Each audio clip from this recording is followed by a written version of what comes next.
Thank you, Sean, made it for the time change. And we're going to pick up this week where we was at last week, in a sense, with some review.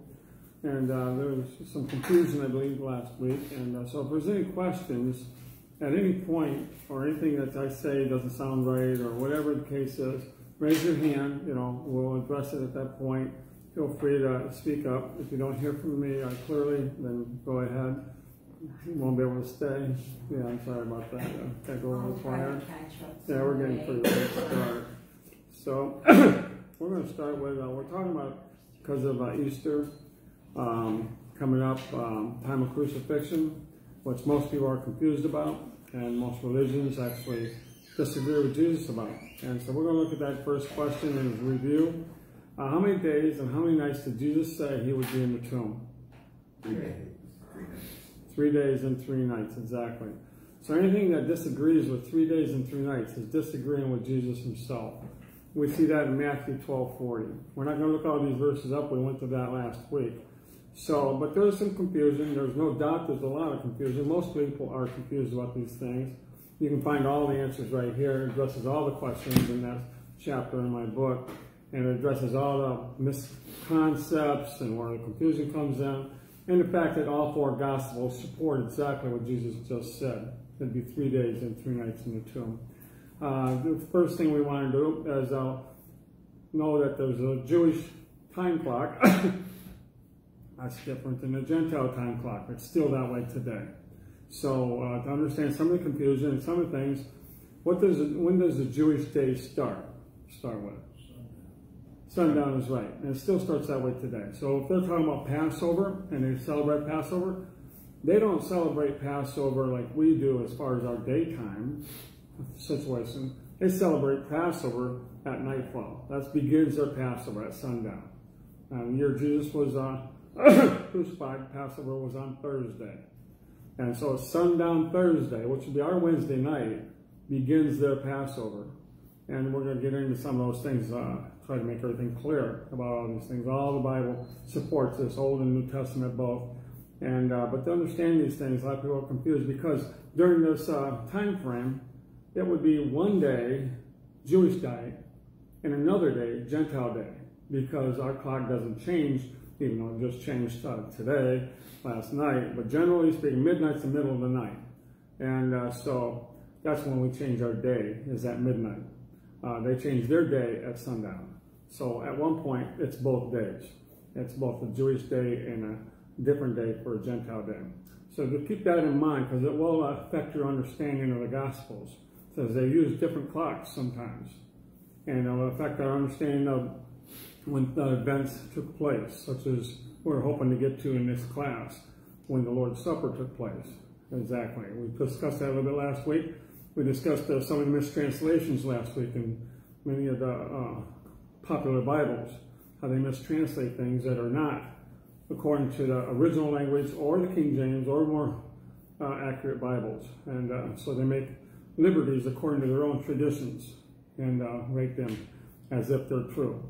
But there are more confusion when you read those things. So we want to see the confusion, but we want to focus on the truth. It's like when you really want to recognize the truth when it comes to what a real dollar bill looks like, or real money, you study real money. And anything that doesn't look real, you realize it's not real. And that's the way it is with the Bible. We should study what the truth is. What Jesus said is foundational. So everything that doesn't line up with that is not true. That's as simple as that. It's a counterfeit. Who's the big counterfeiter? Who's the big deceiver? Who's the author of deception? Satan. He wants us to be in darkness about these things. So we don't need to be in darkness. The Bible brings us truth and light, but we got to start at a good foundation. God is the foundation, Jesus. And the 4 Gospels all support that. So we got to remember 3 days and 3 nights Jesus plainly said in Matthew there. But their days are a little different. It starts at sundown. And so there's a different time frame between 2 clocks in the 4 Gospels. The interesting thing is that during Passover, it's right after the spring equinox. So what that means is there's 12 hours on both sides of the clock. 12 hours a night, 12 hours a day. That's why they call it equinox. And so you have a 12-hour night a 12-hour day. So there was a difference between the 2 clocks. How many hours would that be different? 6. 6 hours is right. We discussed that last week because our midnight and their sundown would be 6 hours. Later is the middle of the night. Then you got 6 hours till morning. And that's accurate according to the numbers in the New Testament and the 4 Gospels. So we use that as a round figure. That is a legitimate figure. It's very accurate. I don't know the difference between the 2 clocks. It's not that way all year, but during this time, during the Gospels, writing about the Passover, it was accurate, about 6 hour difference.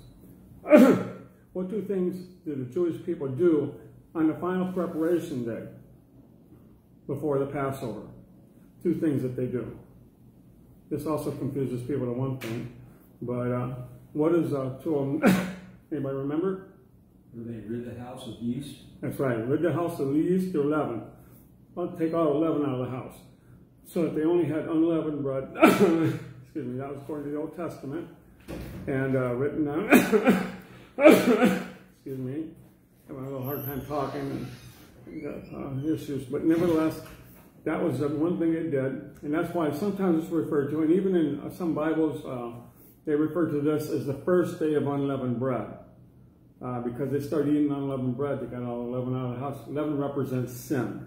So it's actually removing the sin from the house and stuff like that. That's the reason why Jesus said the Lord's Supper was with unleavened bread. It represents his body, a sinless body, which is one that he gave up for us.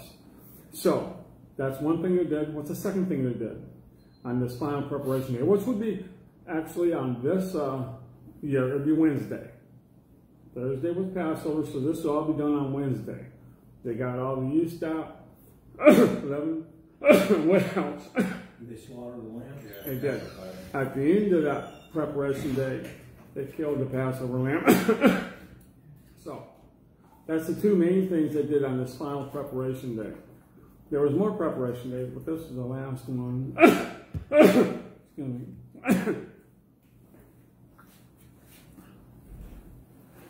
Thank you for the water. So, that's one thing that people don't realize. They didn't kill the Passover lamb on Passover. They killed the Passover lamb before Passover because Passover was a high holy feast. And it was a high Sabbath. It's another thing where people are confused about Sabbath. This isn't always Saturday. This was a Sabbath. The Passover was a Sabbath.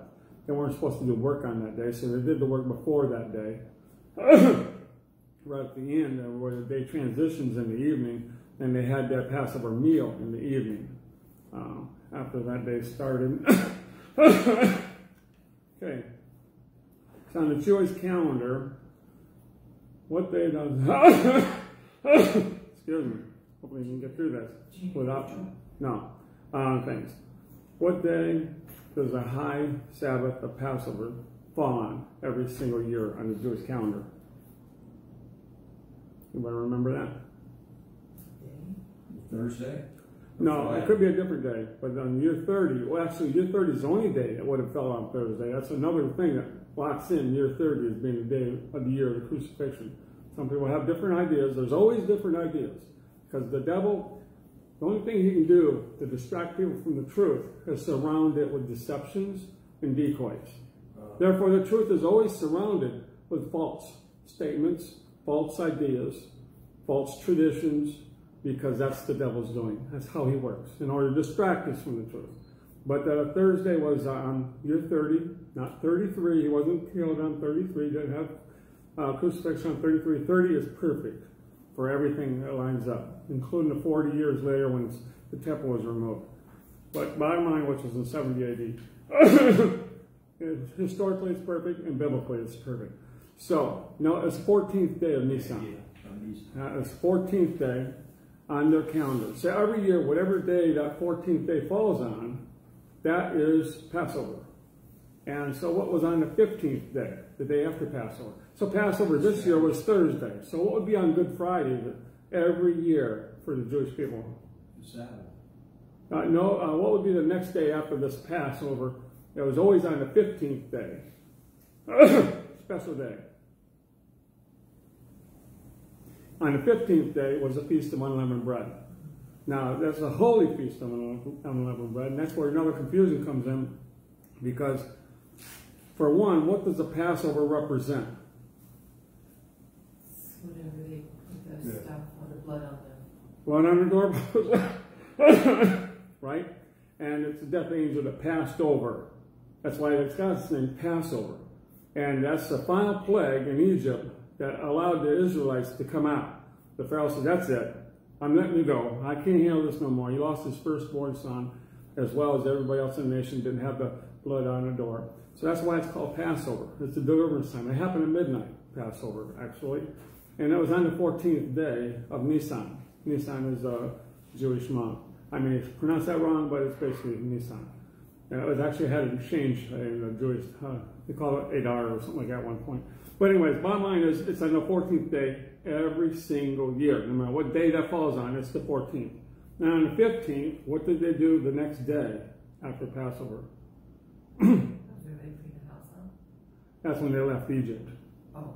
So on the 15th day, they celebrate and leave in Egypt. That's the reason why there's a feast of unleavened bread, because they didn't have lamb no more, because the lamb had to be consumed that night, and nothing was to be left in the morning. It was all to be burned up, whatever was left. So, and they gathered in Ramses on the 15th, and they left.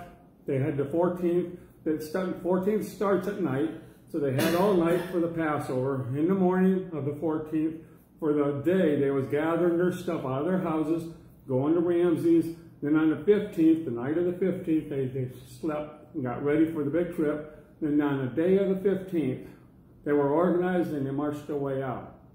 So both of these days are special days. And so that would be Good Friday when they left Egypt.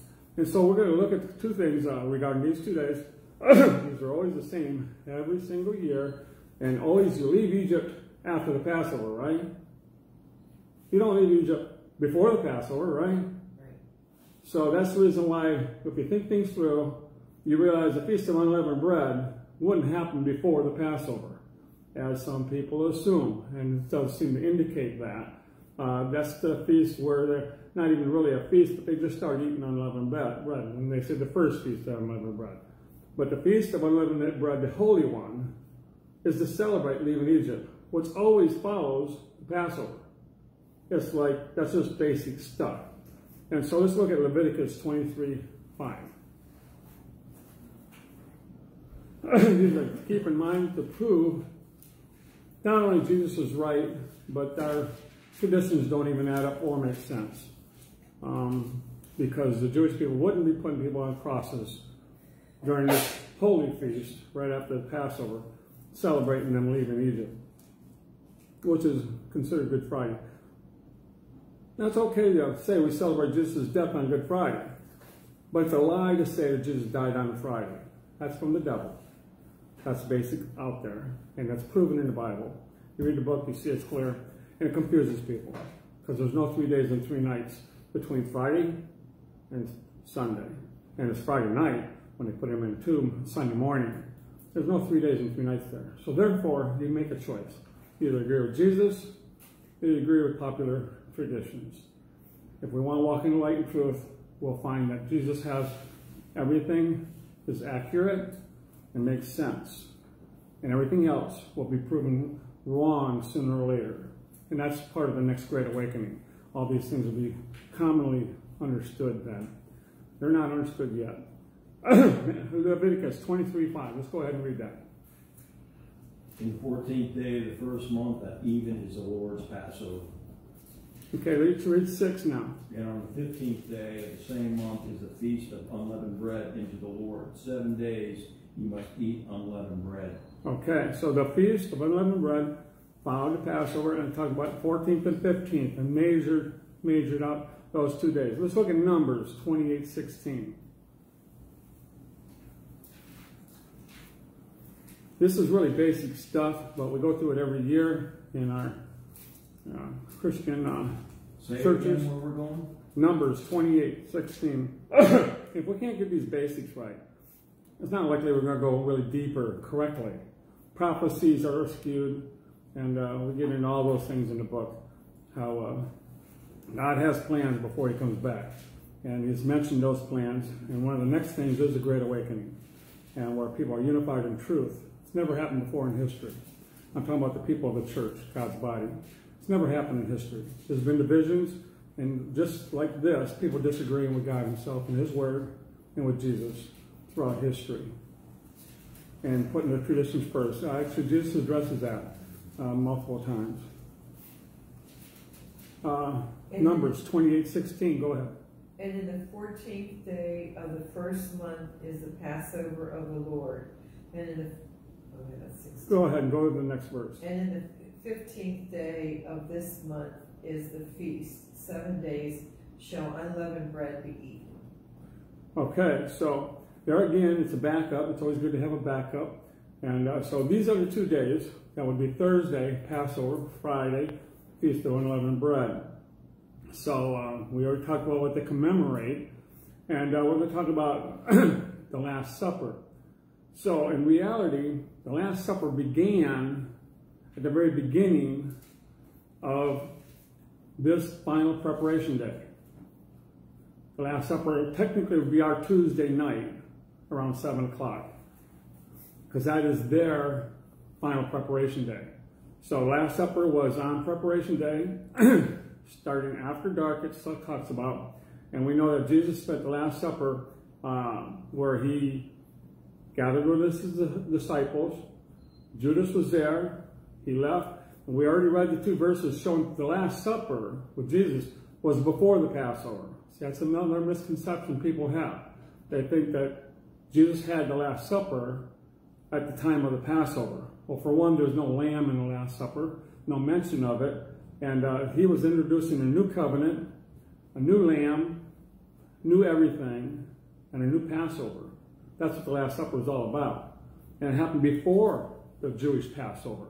The Bible says that twice in John. We looked at those places, which says before the Passover in 2 different places that Jesus had or already had his Last Supper. And so that's another thing to remember, is that they weren't on the same day or at the same time. And it represents a completely new covenant with completely new things. Jesus said, this is my body. This represents my blood. Question? So the Last Supper was on the 14th? That would be, let me think for a second. No, the 13th. Okay. Because I don't want to just talk off the top of my head, because then I usually misspeak. But I know it better, but sometimes first things come to mind aren't accurate unless I think them through. But that would be preparation day, which is the 13th. And we're going to get into this because the 10th began a special time. And we're going to get into that now, basically, I suppose. But that would be the 13th. And that's preparation day. And so the Last Supper began at the beginning of their 13th preparation day, which would be our for instance, Tuesday night at 7 o'clock or so. Shortly, 6 o'clock is sundown, the beginning of the day. So they began preparations, and for the Last Supper, they had the Last Supper about 7 o'clock Tuesday night. Then we know roughly at midnight, and therefore in the wee hours of the night, Jesus was in the Garden of Gethsemane. That's when it changes from our Tuesday to Wednesday. But it had been Wednesday for 6 hours already for them. So that Wednesday, during the night, Judas betrayed Jesus. Then that Wednesday morning, he was before the Pharisees. He had already been beaten by the guards and stuff like that, mocked, and he was standing before the Pharisees before sunrise. And then about 6 o'clock in the morning, our time, he was brought to Pilate, and Pilate presented him before the people. This is about daybreak. And the mobs were there about 6 o'clock in the morning. And they decided, Pilate decided to go ahead and go with the common mob and Pharisees to crucify Jesus. Because he'd already cleansed the temple twice that week. And they were done with Jesus. They wanted to get rid of Jesus, the religious leaders. And so bottom line is, this is before the Passover. They said they wanted to get it done before the Passover. This is the last time that they could have before the Passover. This is preparation day, Wednesday. So it's right before Passover started, that sundown Thursday, our Wednesday night. And so basically that's what happened. 6 o'clock in the morning, they decided they're going to crucify him. Then 9 o'clock in the morning, on Wednesday, they put him on a cross. This is the same time that they put the normal daily sacrifices every day for thousands of years at 9 o'clock in the morning was a morning sacrifice. That's when Jesus was nailed to the cross, 9 o'clock in the morning. We went into how they misconceived these numbers in some of these other translations about noon, because at noon it got dark. He'd been on the cross for 3 hours, from 9, 10, 11, 12, and then it got dark, as the Bible says and mentions that. He was on the cross a total of 6 hours, because by 3 o'clock that afternoon, he was taken off the cross, he had died. And that was the time when they actually sacrificed the Passover lambs. Was at Wednesday evening, which begins about 3 o'clock in their evening, because their day ends at 6. And the evening actually refers to 2 things in the Bible. It's the transition of the day, basically. But it can be the end of one day. Also can be the beginning of another day, as we've seen in Genesis. It refers to the evening as the beginning of days. The evening and then morning, the evening and then morning. So it's referred both ways. So you can read the context to realize the evening, if it's the end of a day or the beginning of a day. It's always a transition. So bottom line is that this is the end of the day that they had the Passover lambs sacrificed. During Jesus' time, there was thousands of Passover lambs that the priests had to sacrifice. It took them hours. Lots of priests, according to Josephus. So they would start doing all these sacrifices at the same time Jesus died at the cross. All these things fit together perfectly. When you take away the traditions, you start seeing the facts of the Bible, the truth, how everything's been set up. And it all talks about Jesus, what he did for us, the meaning, the significance of it, all these different things, and everything adds up perfectly. That's the reason why the Bible gets a bad name. People say it's inaccurate. No, their traditions are inaccurate. Translations are inaccurate. But the original Word of God is accurate. And God is able to preserve a good original translation, as well as mostly original Greek and Hebrew and stuff like that. There's some corrupted text out there, but nevertheless, God is able to preserve his word. Well, we know the devil's strategy is to corrupt things around it. So he'll lead us, the Holy Spirit will teach us, and the facts all come together once you see it. So, anyways, at the same time they did the Passover lambs, at 3 o'clock in the afternoon, we're killing them, was a normal evening sacrifice. It's 3 o'clock in the afternoon during this time of the year. So every day, at 3 o'clock in the afternoon, they did a daily lamb sacrifice. They did 2 of them. One in the morning, one in the evening. Jesus put on the cross during the morning sacrifice. He died at evening sacrifice, as well as the time when they sacrificed all the lambs, Passover lambs. Was when he died. Now he's put in the tomb just a few hours later. It's 3 o'clock when he died. And then, the name's almost there, but I don't want to find it. Who went and got permission from Pilate to get Jesus' body. There's 2 people actually. And Joseph of Arimathea was one. But anyways, they got permission to put Jesus in their special tomb. And never been used before, nearby garden. And so they were rushing. Because after he died, they had to get permission, then they had to take him down, then they had to put him in the tomb. And it says that the Sabbath, or I mean not the Sabbath, but all 4 translations talk about this being preparation day. Preparation day was ending. Wednesday was coming to a close. It was getting to sundown when we put in a tomb. So Jesus was put in the tomb right at the end of preparation day. This would be about sundown. So that means that he was sealed in that tomb with a stone right at the end of preparation day, which was right at the beginning of Passover. And he was there all night, because they have it a whole night there, because you have Thursday night that begins at sundown. As they're walking away from the tomb, it is now Passover, Thursday night, 6 o'clock is just passing, and they talk about that, how they're rushing because of this transition of the day is upon them. So he was there all night Thursday and all day Thursday. It's one day. All night Friday and all day Friday. That's 2 days. All night Saturday and all day Saturday. That's 3 days and 3 nights, just like he said. And he rose from the dead early. First thing is we'll get into next week, we'll have time this week, that he rose from the dead first thing Sunday, first day of the week, Jewish time. So that's exactly 3 days, as he said. Exactly 3 nights, as he said. And at the very first hour of the Jewish day, which is transitions to our Saturday night, 6 o'clock, he was rising from the dead. He had completed his 3 days. He completed his 3 nights. They started discovering the empty tomb shortly after that. Mary Magdalene had been there 3 times before it was actually told to her, and it was at the dawn of the first day of the week. Which we're going to get into that also. Dawn doesn't mean daybreak. Now, they went back at daybreak with other people, but she was there 3 times by this time with Mary, Jesus' mother. And dawn, in this case, is like the beginning. And actually translates in other parts as the beginning of the day, as it begins. Just like we say, the dawn of, there's a new commercial out about AI from a chip maker, whatever. It says the dawn of this. So the dawn, we even use it often as the beginning of something. And that's the way that is properly translated.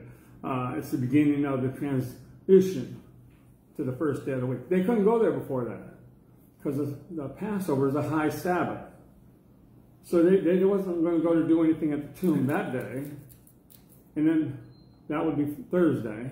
And Friday was a Feast of Unleavened Bread. They wasn't going to go there because that's also a high Sabbath. They weren't going to go there on Friday. And then Saturday was a weekly Sabbath, so they wasn't going to go there Saturday. And as it says, as soon as the Sabbath concluded, Mary Magdalene wanted to get to the tomb because she was very close to Jesus and just wanted to go there and weep, whatever, maybe leave a little memento or something like that. But anyhow, that would have been the first time she could go after the 3 days and 3 nights. And so Jesus rose from the dead. He gave us a time frame of rising from the dead. He would rise from the dead at basically shortly after 6 o'clock our Saturday night, which is their first day of the week, is when he rose from the dead. Mary Magdalene had been there several times before midnight, as we'll get into in the Resurrection Day in the book. You can see it all put together there. And all the Bible verses. And there's lots of Bible verses to support everything I say. And everything that I say is in harmony with every verse in the Bible, without any dispute, without any contradictions. Anything that disagrees with everything I've just said is in dispute with the Bible itself, contradicting Jesus' own words, and contradicts the 4 Gospels and as well as the Old Testament. And so anyhow, so these things are facts. These things are facts that our complete body of Christ needs to realize in order to start saying the truth, in order to start getting credibility, in order to see the great awakening, when eyes get open to the truth. Eyes realize the Bible is accurate. It has truth. These aren't just facts that are empty. When you understand these facts, you can go much deeper and much more important things. But these are just so, this is like elementary stuff. It's 2 and 2 does it make 4? Yes or no? That's the way this is. Does 1 and 1 and 1 equal 3? Well, if it does, then we see that 3 days and 3 nights is accurate, and that's what Jesus was, exactly, in the tomb. There's nothing wrong with Good Friday and saying Jesus, we celebrate his death then. When we start saying Jesus died on Good Friday, as most of the time people say, that's not an accurate statement. We're promoting lies. We're promoting misconceptions. We're promoting contradictions. We're promoting darkness. We're promoting confusion. We're promoting things that are authored by the devil. And we don't even see it. Because he wants to disagree with Jesus. And he always does. And those words, disagree with Jesus. And it's so plain. People dismiss it and don't even want to talk about it in most cases because they're confused. That's okay to be confused. It's okay to be ignorant. It's not okay to stay there once you know the truth. If you stay there once you see the truth, it's no longer ignorance, it's rebellion. Some people stay there in rebellion because they don't want to make waves. Well, then you stepped over the line of ignorance. You're no longer ignorant, but you just don't want to tell the truth anymore because you don't want to make waves. Well, that's not a good place to be, not if you want to grow spiritually as a church. So, any questions of that so far? Okay. We're going to take a look at Exodus 12:3 once. We've got a few more minutes. We're still going to be looking at this time frame. Jesus was basically having the Last Supper and how this all fits in the Old Testament perfectly. Let's look at Exodus 12:3. See, there's 4 days that lead up to this special Passover. The 4th day is preparation, the final preparation day, but there were 4 days of preparation. And it starts in Exodus 12:3. We're going to look at that. How Jesus fulfilled all of these days. Go ahead and read that. Speak ye unto all the congregation of Israel, saying, in the 10th day of this month they shall take to them every man a lamb according to the house of their fathers, a lamb for an house. Okay, now that was on what day? 10th. The 10th day. You know what day the 10th day was in this year? It was Sunday. You know what happened that Sunday? Jesus entered Jerusalem. That Sunday was a very special day.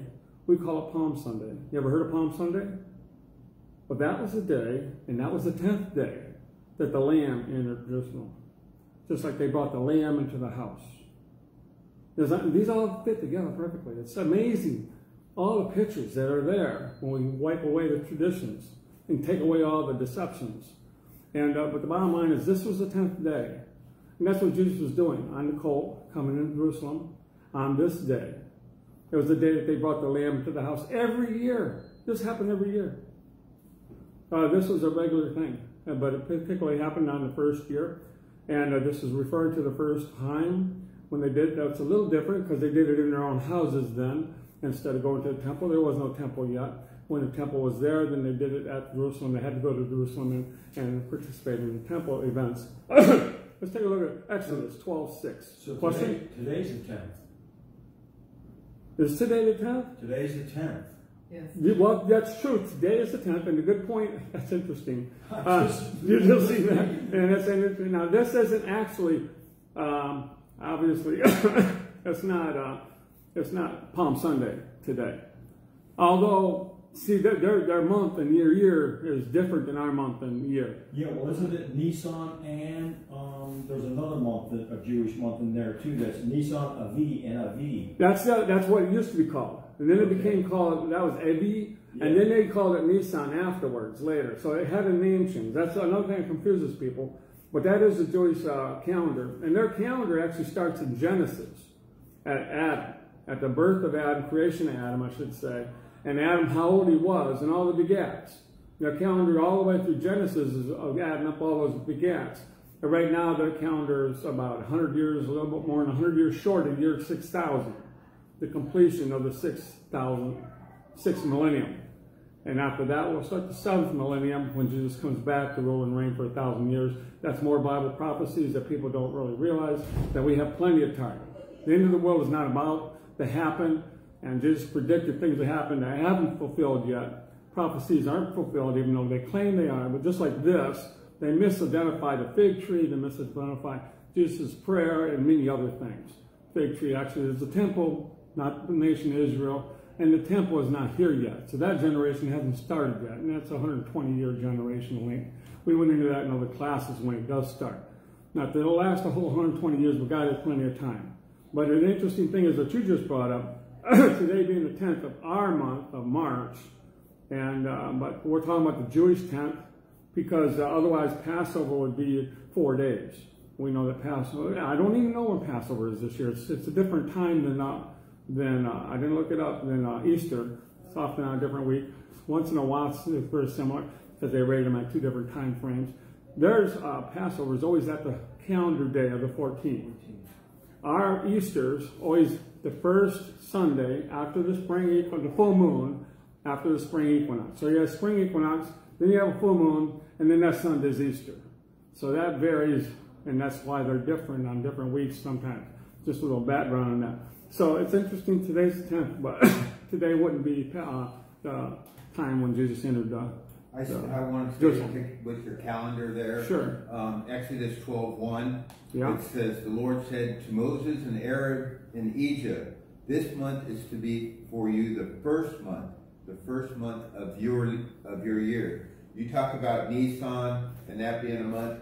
Does the Jewish calendar, is that totally different than our calendar? It is, and I'm glad you brought that up. That's a very good point, and that's a point we can make also, is that Jewish calendar has 2 different New Years, 2 different first months of the year.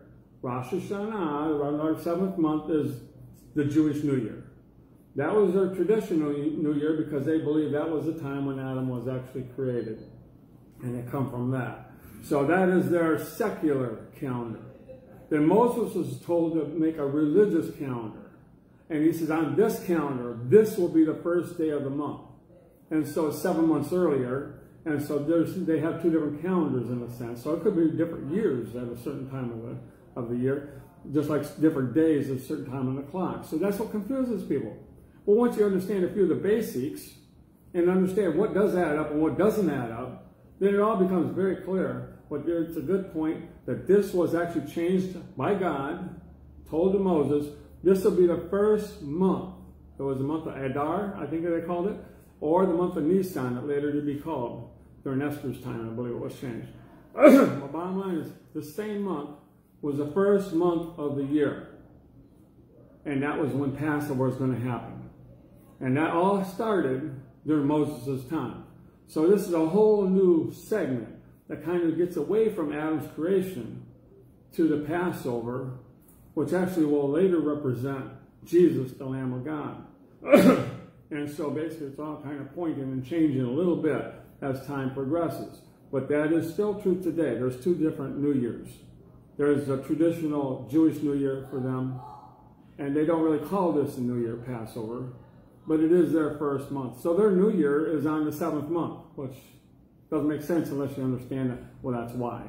Because this is actually declared the first month at that point, from then on. And the first thing in the first month of the year is Passover. That would be on the 14th day of this month. And then leaving Egypt, celebrating that, which is Feast of Unleavened Bread, was the 15th day of this first month of the year, beginning at this time. And on the 10th day, preceding all this, to prepare for all this, was the time when the lamb comes into the house. They'd pick a special lamb. They'd bring him into the house. And they examined him. And he became a pet. They took care of him for 4 days. That's just like Jesus coming into Jerusalem. He was inspected starting on Palm Sunday. And Palm Sunday, he come in and he cleansed the temple. And after he cleansed the temple, he went out in Bethany and came back. And on his way back, he cursed the fig tree. That would be Monday. He cursed the fig tree and cleansed the temple again. That was on Monday. And then on Tuesday, he was anointed. He was anointed for his burial.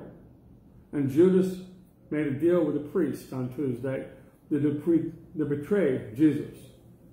And then on Wednesday, the very beginning of their Wednesday, was the Lord's Supper.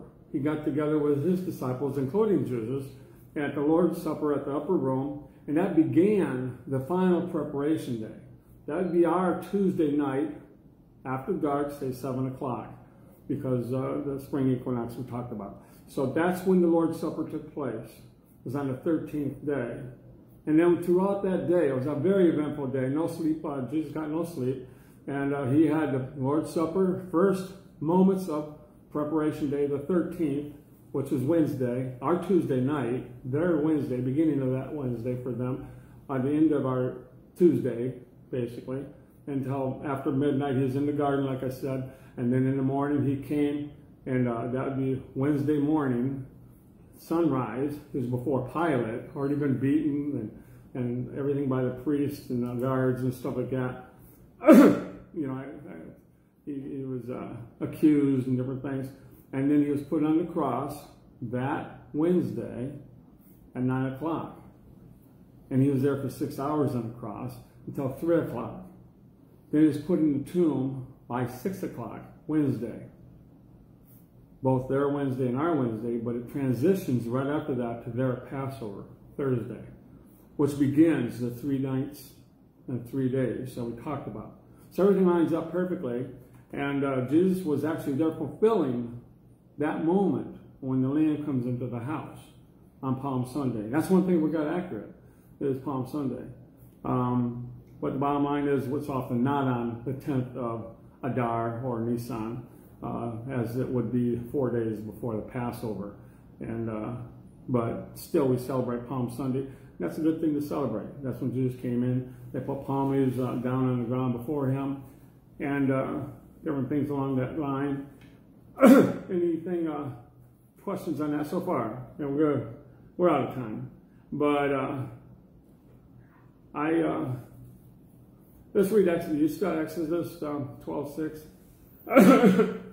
Read that real quickly, and we're going to close with this. We started late, but we got just a minute. Take special care of this chosen animal until the evening of the 14th day of the first month.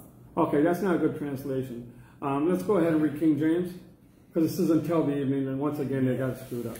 And you shall keep it until the 14th day of the same month, and the whole assembly of the congregation of Israel shall kill it in the evening. Okay, and it says, and you should keep it up until the 14th day. See, when you say up, 14th day is here. Okay? Up until the 14th day is here. That doesn't include the 14th day. See that? It's up until the 14th day. That means it's still the 13th day when they killed the lamb. And that's the way it was. At the evening of the 13th day, they killed the lamb. And so therefore, when you got good translations, you start seeing all these things way better. So that's why I highly recommend the MEV, King James, New King James, stuff like that. But if you make notes in any of these other ones, then at least they do have some things that are nice and more colorful to read. But the thing is, it's always good to realize if you want to go deeper into the Bible beyond just the religious ideas, then you really get good to see these things. And that's a key thing, up until the 14th day. It doesn't include. This actually does say until the evening of the 14th day. Now that's the thing is that that's what you're saying, and it makes it sound like that's the end of the 14th day. You know what I'm saying? Instead of the beginning of the 14th day. So that's not too bad right there. When you understand, they're similar there. And but it's just clear that it doesn't include the 14th day, and it doesn't include the end of the 14th day, which would be the evening of the 14th day, because the evening begins the day, and so up until the beginning of the 14th day. And the King James is just a little clearer on that one. It says up until the 14th day. So it doesn't say anything about evening there. It doesn't confuse people with those words. So, because people are confused about those words, evening. We always think about evening, the end of the day. So it's the evening of the 14th day, and the 14th day is Thursday. That'd be Thursday evening. But that is not accurate according to the Bible. That would be inaccurate. So, bottom line, we got to close. So, we're going to close in prayer. Thanks for coming. And any questions beyond that real quick? No. So, it's up until the 14th day, which means the end of preparation day. And that's when they killed the lambs. And the original, that's when they did it and had the lamb for dinner before midnight. And the midnight was the Passover. So, we're going to go ahead and close in prayer. And my closing button just got covered up with slow connection. Oh no, I stopped this.